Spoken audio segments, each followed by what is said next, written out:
नमस्कार। आज हम एक ऐसी कहानी में उतर रहे हैं जो प्रेम, राजनीति और भव्य समारोहों से बुनी हुई है। राजा उदयन की अपनी राजधानी कौशाम्बी वापसी और हाँ, वासवदत्ता के साथ उनके विवाह की कहानी। जी, ये एक बहुत ही दिलचस्प प्रकरण है इतिहास का। हमारे हाथ ना एक प्राचीन पाठ का अंश लगा है और उसमें इस पूरी घटना का बड़ा ही जीवंत और विस्तृत वर्णन है। हाँ, वो वर्णन ही इसे खास बनाता है। थोड़ी सी बस पृष्ठभूमि याद दिला दें। जी। राजा उदयन है और उनकी प्रिया वासवदत्ता, उज्जैन की राजकुमारी थी वो, जिन्हें वो एक तरह से भगा लाए थे, कह सकते हैं। हाँ, बिल्कुल। तो उनके साथ वो अपनी राजधानी लौट रहे हैं और ये वापसी जो है वो कई मायनों में महत्वपूर्ण है, सिर्फ व्यक्तिगत नहीं बल्कि राजनीतिक तौर पर भी। बिल्कुल बिल्कुल, स्थिति काफी नाजुक थी उस वक्त। तो आज हमारी कोशिश रहेगी कि इस प्राचीन वर्णन के जरिए उस शाही वापसी की भव्यता को महसूस करें, समझें कि प्रजा ने अपने राजा और नई रानी का स्वागत कैसे किया। हाँ, उनकी प्रतिक्रिया बहुत अहम थी। और फिर जिस औपचारिक विवाह ने इस संबंध को स्थापित किया, उसके दिलचस्प पहलू क्या थे। जी। तो चलिए इस वृत्तांत की परतों को खोलते हैं। कहानी की शुरुआत होती है उदयन के उज्जैन से विदा लेने से, मतलब अपने ससुराल से। हाँ। जाने से ठीक पहले वो अपने ससुर के प्रतिहार, मतलब द्वारपाल या शायद कोई प्रमुख अधिकारी रहे होंगे, जी। एक महत्वपूर्ण पद था, और अपने मित्र पुलिंदक को एक खास निर्देश देते हैं। कहते हैं, तुम दोनों अभी यहीं रुको और वासवदत्ता के भाई गोपालक का इंतजार करो। जब वो आ जाए तो उनके साथ ही कौशाम्बी की ओर प्रस्थान करना। ये छोटा सा निर्देश आगे की कहानी तय करता है एक तरह से। हाँ, शायद औपचारिकताओं की ओर इशारा कर रहा है। बिल्कुल। और फिर अगली सुबह कौशाम्बी के लिए वो भव्य शाही यात्रा शुरू होती है। पाठ का वर्णन तो इसे किसी महाकाव्य के सीन जैसा बना देता है। हाँ, वर्णन बहुत ही शानदार है। राजा की सवारी के पीछे मद बरसाते हुए विशाल हाथी ऐसे चल रहे थे, जी, जैसे मानो पूरी विंध्या पर्वत श्रृंखला ही प्रेम से राजा के पीछे चल पड़ी हो। क्या कल्पना है। सोचिए जरा, वो कैसा नजारा रहा होगा। अद्भुत। सिर्फ हाथी नहीं, घोड़ों के टापों से उठती आवाज और धूल, वो भी कुछ कह रही थी। जमीन घोड़ों के टापों से ऐसी गूंज रही थी जैसे वो राजा के लिए भाटों या बंदियों का काम कर रही हो, यानी यशोगान कर रही हो। हाँ, जैसे धरती खुद राजा की कीर्ति गा रही हो। और सेना के चलने से जो धूल के गुबार उठे वो आसमान में ऐसे छा गए जैसे देवताओं के राजा इंद्र के सामने कोई प्रतिद्वंदी पहाड़ आ खड़े हुए हों। ये वर्णन वाकई कमाल का है। हाँ, यहाँ सिर्फ सेना की गिनती या भव्यता नहीं बताई जा रही। हाँ, जो बात ध्यान खींचती है वो है प्रकृति और शाही शक्ति का ये अद्भुत मिश्रण। अच्छा। विंध्य पर्वत का हाथियों के पीछे चलना, धरती का यशोगान करना, धूल का पहाड़ बन जाना, ये सब सिर्फ अलंकार नहीं है मेरे ख्याल से। तो फिर क्या दर्शाते हैं ये उदयन की बड़ी हुई शक्ति, उनकी प्रतिष्ठा और सबसे महत्वपूर्ण इस वापसी के राजनीतिक वजन को दर्शाते हैं।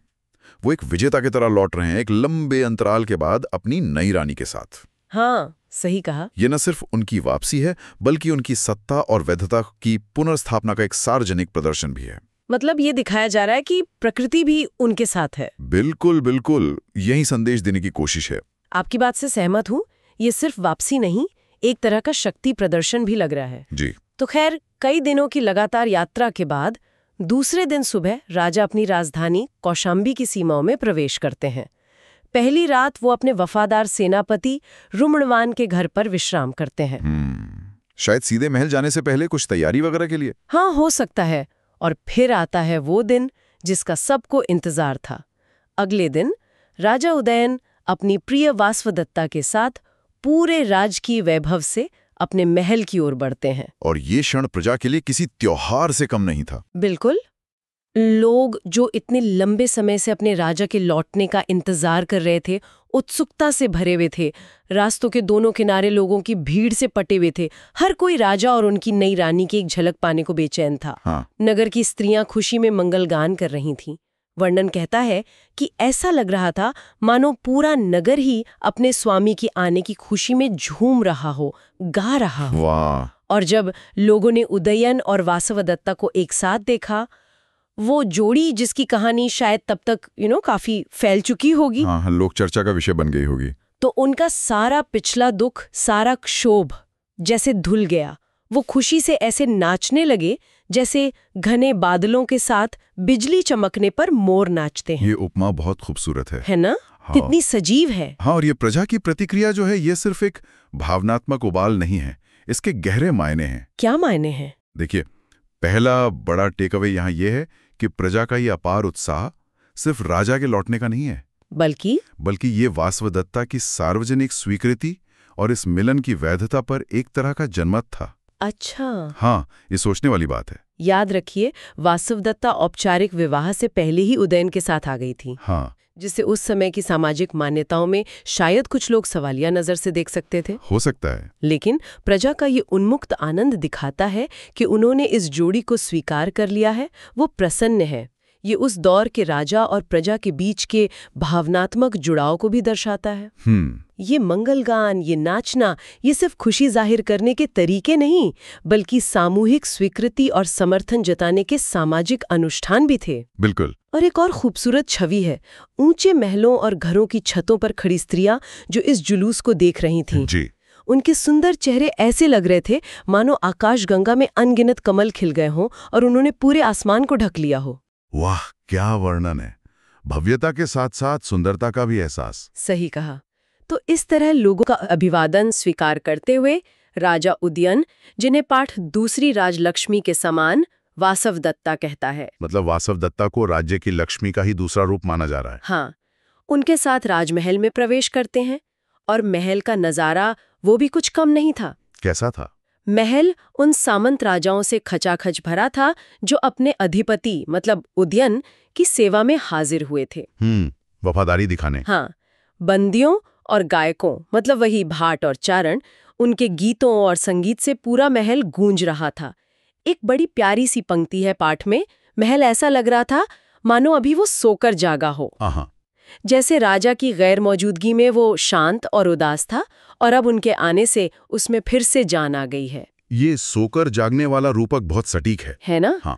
ये महल की स्थिति क्या दर्शाती है? ये व्यवस्था की वापसी का प्रतीक है। अच्छा। राजा की उपस्थिति ही राज्य का केंद्र होती है और उनकी वापसी से राज्य का जीवन, प्रशासन सब कुछ पटरी पर लौट आया है। सामंत राजाओं का उपस्थित होना दिखाता है कि राजनीतिक निष्ठाएं कायम हैं और उदयन का नियंत्रण मजबूत है। सही। गायकों का गान दरबार के पुनर्जीवित होने का संकेत है। ये सिर्फ एक इमारत का वर्णन नहीं, बल्कि राज्य की प्रशासनिक और सामाजिक व्यवस्था के फिर से सक्रिय और जीवंत होने का चित्रण है। मतलब स्थिरता और सामान्य स्थिति की बहाली का उत्सव है ये। बिल्कुल बिल्कुल। और जैसे ही राजा महल पहुंचते हैं और ये सब चल रहा होता है, ज्यादा देर नहीं लगती कि वासवदत्ता के बड़े भाई गोपालक भी पहुंच जाते हैं। आ गए वो। हाँ, उनके साथ वही प्रतिहार और पुलिंदक है जिन्हें उदयन ने पीछे रुकने को कहा था। उनका आना जैसे कहानी के अगले अध्याय की शुरुआत है। बिल्कुल। राजा उदयन खुद आगे बढ़कर गोपालक का स्वागत करते हैं। ये जरूरी था। ये दिखाता है कि वो उज्जैन के राज परिवार को कितना महत्व दे रहे हैं। हाँ। फिर वासवदत्ता अपने भाई से मिलती हैं, उनकी आंखों में खुशी के आंसू हैं। पाठ यहाँ एक बहुत ही मानवीय और मनोवैज्ञानिक गहराई दिखाता है। लिखता है कि क्या भागी हुई वासवदत्ता को भाई के सामने लज्जा का अनुभव न करना पड़े, मानो इसीलिए उसकी आंखें प्रेमाश्रुओं से डबडबा आईं। ओहो। ये आंसू खुशी के तो हैं ही, पर शायद उनमें वो झिझक भी मिली हुई है जो अपने परिवार से भाग कर आने के बाद भाई के सामने महसूस हो सकती है। हाँ, ये बहुत स्वाभाविक है। फिर जब वो अपने पिता राजा प्रद्योत का संदेश सुनती हैं, तो खुद को धन्य और कृतकृत्य समझती हैं। देखिए, गोपालक का आगमन कूटनीतिक और सामाजिक रूप से बहुत महत्वपूर्ण है। कैसे? ये सिर्फ एक पारिवारिक पुनर्मिलन नहीं है, ये उज्जैन के शक्तिशाली राज परिवार की ओर से उदयन और वासवदत्ता के संबंध को औपचारिक स्वीकृति देने जैसा है। अच्छा, हाँ। गोपालक का आना और पिता का संदेश लाना इस बात की पुष्टि करता है कि अब परिवार को इस रिश्ते से आपत्ति नहीं है, बल्कि वो इसे स्वीकार कर चुके हैं। और इसी से अगले दिन होने वाले औपचारिक विवाह का रास्ता खुलता है। बिल्कुल। और वासवदत्ता की वो भावनात्मक जटिलता भी देखिए।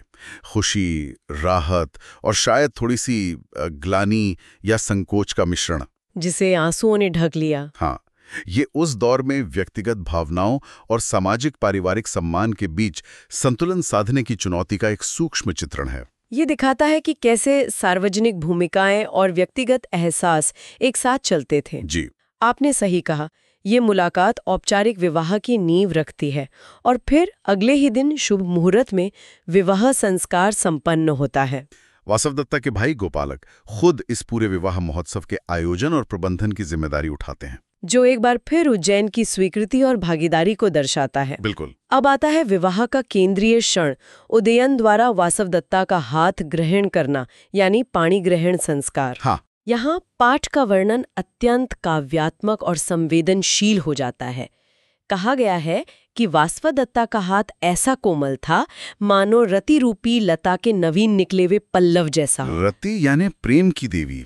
उनके हाथ को प्रेम की बेल के नए पत्ते जैसा बताया गया है। वाह। है ना? और जैसे ही उदयन उस कोमल हाथ को स्पर्श करते हैं, वासवदत्ता की प्रतिक्रिया देखिए। क्या होता है? वो गहरे आनंद में डूब जाती हैं। उनके पूरे शरीर में एक रोमांच, एक कंपन सा दौड़ जाता है और उन्हें पसीना आ जाता है। पाठ इस प्रतिक्रिया को समझाने के लिए कामदेव के अस्त्रों का सहारा लेता है। अच्छा, कैसे? कहता है कि ऐसा लग रहा था मानो स्वयं कामदेव ने उन पर अपने 2 अचूक सम्मोहन अस्त्र चला दिए हों।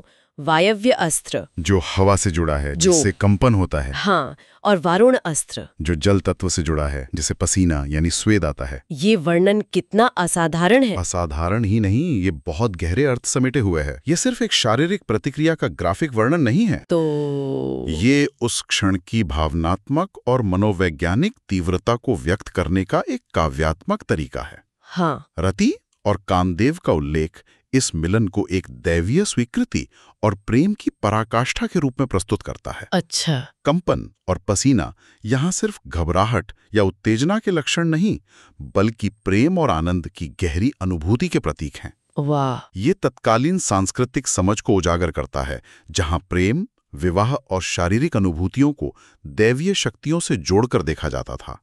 ये वर्णन विवाह संस्कार की गंभीरता के साथ साथ उसमें निहित गहरे व्यक्तिगत प्रेम और आनंद को भी पूरी संवेदनशीलता से चित्रित करता है। ये दिखाता है कि औपचारिक रस्मों के बीच भी तीव्र व्यक्तिगत भावनाएं मौजूद थीं और उन्हें व्यक्त करने के लिए ऐसी काव्यात्मक भाषा का प्रयोग होता था। हाँ, और इसी तरह की संवेदनशीलता एक और छोटे से विवरण में झलकती है। जब अग्नि की प्रदक्षिणा यानी फेरे लिए जा रहे थे, तो पवित्र अग्नि के धुएं से वासवदत्ता की आंखें थोड़ी लाल हो गईं। हाँ, हो जाती हैं। तो वर्णन कहता है कि वो लाल आंखें ऐसी लग रही थीं मानो मदिरा के हल्के मधुर नशे ने उनमें अपनी शुरुआत कर दी हो। क्या बात है, एक पवित्र अनुष्ठान के बीच ऐसी उपमा। ये उस समय की कलात्मक अभिव्यक्ति की स्वतंत्रता को भी दर्शाता है शायद। बिल्कुल। ये छोटे छोटे विवरण ही वर्णन को जीवंत बनाते हैं। ये दिखाते हैं कि लेखक या कथावाचक सिर्फ घटनाओं का ब्यौरा नहीं दे रहा, बल्कि वो उस माहौल, उन एहसासों को भी पकड़ना चाह रहा है। धुएं से लाल हुई आंखों की तुलना हल्के नशे से करना उस क्षण की भावनात्मक मादकता, खुशी और शायद थोड़ी सी लाज या संभ्रम को व्यक्त करने का एक तरीका हो सकता है। अच्छा। ये संवेदी अनुभवों देखना, महसूस करना और उन्हें व्यक्त करने की कलात्मक शैली पर प्रकाश डालता है। विवाह एक गंभीर संस्कार है, पर इसमें मानवीय भावनाएं, शारीरिक प्रतिक्रियाएं और यहाँ तक कि ऐसी रोचक उपमाएं भी शामिल हैं जो इसे और यादगार बनाती हैं। विवाह संपन्न होने के बाद उपहारों का आदान प्रदान होता है। उस समय के राजसी रिवाजों का एक अहम हिस्सा था ये। हाँ, बिल्कुल। हाँ, गोपालक ने अपनी बहन और बहनोई को बहुत से बहुमूल्य रत्न भेंट किए। साथ ही उदयन के जो अन्य मित्र राजा वहां उपस्थित थे, उन्होंने भी इतने कीमती उपहार दिए कि पाठ कहता है कि वत्सराज उदयन धन धान्य से परिपूर्ण होकर राज कुबेर जैसे लग रहे थे। यानी धन के देवता कुबेर जैसे। जी, ये उनकी बड़ी हुई प्रतिष्ठा और संपन्नता का प्रतीक है। बिल्कुल। इसके बाद एक पंक्ति है जो कहती है कि विवाहित वर वधू पहले दर्शकों की आंखों में प्रविष्ट हुए, मतलब सबने जी भरकर उन्हें देखा। हाँ। और फिर वो अपने शयन कक्ष में गए। फिर राजा उदयन अपने कर्तव्यों का पालन करते हैं। वो गोपालक और पुलिंदक को बहुमूल्य भेंट देकर और पट्टबंद आदि से सम्मानित करते हैं। पट्टबंद वो एक तरह का सम्मान सूचक वस्त्र या सिर पर बांधा जाने वाला आभूषण होता था। हाँ, विशेष सम्मान का प्रतीक। हाँ। ये उज्जैन के प्रतिनिधियों का सम्मान था एक तरह से। जी। और विदाई का कार्य वो अपने 2 सबसे भरोसेमंद मंत्रियों को सौंप देते हैं। और रुमणबान को। हाँ, उन्हीं को। देखिए, ये अंतिम विवरण भी कहानी को समेटने के लिए बहुत महत्वपूर्ण है। कैसे? उपहारों का ये भव्य प्रदर्शन और आदान प्रदान सिर्फ एक रस्म नहीं है, ये उदयन की बढ़ी हुई शक्ति, उनके संसाधनों और उनकी उदारता का प्रदर्शन है। कुबेर से तुलना उनकी आर्थिक और राजनीतिक स्थिति की मजबूती को दिखाती है। हाँ। गोपालक और पुलिंदक का विशेष सम्मान उज्जैन के साथ बने नए और अब औपचारिक रिश्ते को और पक्का करता है। बिल्कुल। और अंत में मंत्रियों को कार्य सौंपना दर्शाता है कि राजकाज अब पूरी तरह से सुचारू रूप से चल पड़ा है, दरबारी व्यवस्था बहाल हो गई है और राजा अब राज्य के संचालन पर ध्यान केंद्रित कर रहे हैं। बिल्कुल। तो अगर हम सार निकालें तो ये घटनाक्रम सिर्फ एक प्रेम कहानी का सुखद अंत या एक विवाह समारोह भर नहीं है। हाँ। बल्कि ये राजनीतिक स्थिरता की वापसी, सामाजिक स्वीकृति का उत्सव और राज्य की व्यवस्था के सुचारू रूप से पुनः स्थापित होने का प्रतीक है। तो संक्षेप में देखें तो हमने आज उदयन की कौशाम्बी वापसी की भव्यता, राजधानी में उनके स्वागत में प्रजा के उमड़े उत्साह, और फिर वासवदत्ता के साथ उनके औपचारिक विवाह के विस्तृत और काव्यात्मक वर्णन को समझा। ये एक राजा की कहानी है, लेकिन इसमें भावनाएं, राजनीति और सामाजिक रीति रिवाज सब कुछ गुंथा हुआ है। बिल्कुल सही कहा। ये कथा सिर्फ उदयन और वासवदत्ता के व्यक्तिगत प्रेम की गाथा नहीं है, ये उससे कहीं ज्यादा है। इसमें राजनीतिक चतुराई दिखती है, कैसे उदयन ने स्थिति को संभाला।